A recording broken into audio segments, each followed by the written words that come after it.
వీక్షకులందరికీ నమస్కారం. అమరావతి రాజధానికి సంబంధించి ఈరోజు ఒక బిగ్ అప్డేట్ వచ్చింది.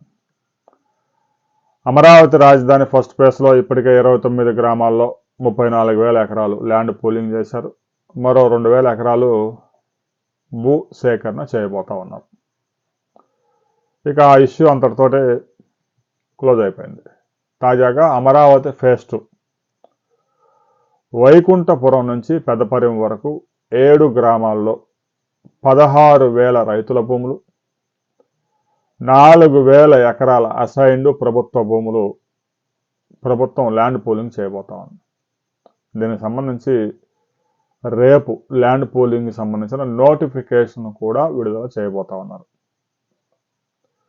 దాదాపు 20,000 ఎకరాలు ఇప్పటికే ఒక 34,000 ఎకరాలు రైతుల నుంచి సేకరించారు. మొత్తం 54,000 ఎకరాలు. ఇక అమరావతి రాజధానిలో ఇప్పటికే సేకరించిన దాంట్లో ఉన్న ప్రభుత్వ భూములు ఒక 16,000 ఎకరాలు. మొత్తం మీద 70,000 ఎకరాలు. ఈ 70,000 ఎకరాలు కాకుండా మరలా ఫేజ్ 3 కూడా ఉందని మంత్రి నారాయణ సూచాయిగా చెప్పారు. అయితే ఏ గ్రామాల్లో ఉండబోతా ఉంది అనే దాని గురించి ఇంకా క్లారిటీ రావాల్సి ఉంది.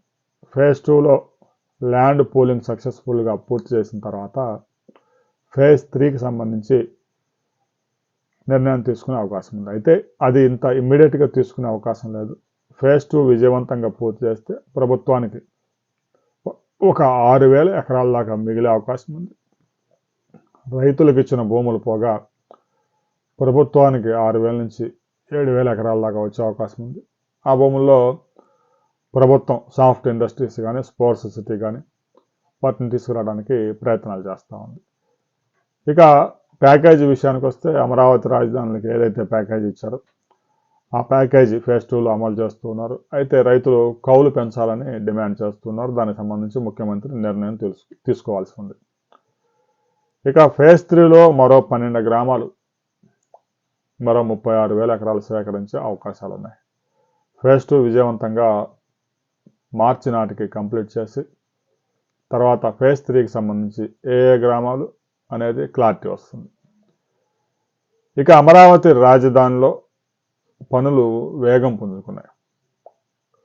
అత్యధికంగా వర్షాలు పడడం వల్ల జూన్, జూలై, ఆగస్టు, సెప్టెంబర్ వరకు చాలా ఇబ్బందులు ఎదుర్కొన్నారు. ఆ తర్వాత పనులు కొంచెం వేగం పుంజుకున్నాయి. ఇక డిసెంబర్ వచ్చేసరికి వర్షాలు కూడా లేకుండా పోయాయి కాబట్టి పనులు శరవేగంగా జరుగుతూ ఉన్నాయి. అమరావతి రాజధానిలో చాలా సారవంతమైన భూములు ఎక్కువగా ఉన్నాయి కాబట్టి ఫౌండేషన్ కార్యక్రమం చాలా క్రిటికల్. ఒకసారి ఫౌండేషన్ కార్యక్రమం పూర్తయితే ప్రతి నెల 2 ఫ్లోర్లు లేపడానికి అవకాశం ఉంది. ఇప్పటికే హైకోర్టు శాశ్వత భవనానికి సంబంధించి మంత్రి నారాయణ శంకుస్థాపన చేశారు. ఇక ఐకానిక్ టవర్స్ సంబంధించి కూడా పెద్ద ఎత్తున చురుగ్గా పనులు జరుగుతున్నాయి. ముందుగా ట్రంక్ రోడ్లు, సీడ్ యాక్సెస్ రోడ్డు నిర్మాణాలు 2026 మే చివరి నాటికి 90% పూర్తి చేయాలని ప్రభుత్వం కృతనిశ్చయంతో ఉంది. ఎందుకంటే రోడ్లు కంప్లీట్ అయితే రవాణాకి సదుపాయంగా ఉంటుంది. ఇక వెస్ట్ బైపాస్ కూడా జనవరి చివరి నాటికి అందుబాటులోకి రాబోతా ఉంది. సీడ్ యాక్సెస్ రోడ్డు కూడా జనవరి చివరి నాటికి ఆ స్టీల్ బ్రిడ్జి కూడా కంప్లీట్ చేసి ఉండవల్లి దగ్గర పాత జాతీయ రహదారికి కనెక్టివిటీ ఇవ్వబోతా ఉన్నారు. ఇక 13 నెంబర్ రోడ్డు కూడా పనులు చురుగ్గా సాగుతూ ఉన్నాయి. ఎయిమ్స్ పక్కగా ఉన్న అటవీ ప్రాంతం నుంచి నెక్కల వరకు ఈ 13 కొనసాగుతుంది. ఆ రోడ్డు కూడా కంప్లీట్ అయితే నేరుగా జాతీయ రహదారి నుంచి అమరావతి రాజధానికి వెళ్ళడానికి ముందుగా కనెక్ట్ అయ్యే రోడ్డు ఏదైనా ఉందా అంటే ఈ 13 రోడ్డు. అయితే అది కొన్ని ప్రాంతాల్లో రైల్వే ట్రాక్స్ కూడా క్రాస్ చేయాల్సి ఉంటుంది. ఒక ప్రాంతంలో ఇక నేషనల్ హైవేను కూడా క్రాస్ చేయాల్సి ఉంటుంది కాబట్టి అక్కడ హై లెవెల్ కారిడార్స్, బ్రిడ్జెస్ నిర్మించాల్సి ఉంటుంది. అది కొంత సమయం పడుతుంది. ఇమీడియట్గా అందుబాటులోకి వచ్చేది ఉండవల్లి సమీపంలోని స్టీల్ బ్రిడ్జ్ ద్వారా సీడ్ యాక్సెస్ రోడ్డుకి మరో నెల రోజుల్లో ఆ రోడ్డు గుండా ప్రయాణం చేయడానికి ఏర్పాట్లు చేస్తున్నారు. రాబోయే కొద్ది రోజుల్లో అమరావతి రాజధానికి సంబంధించి ఒక బిగ్ అప్డేట్ రాబోతా ఉంది. ఆ వివరాలతో మరో వీడియోలో మనం కలుసుకుందాం.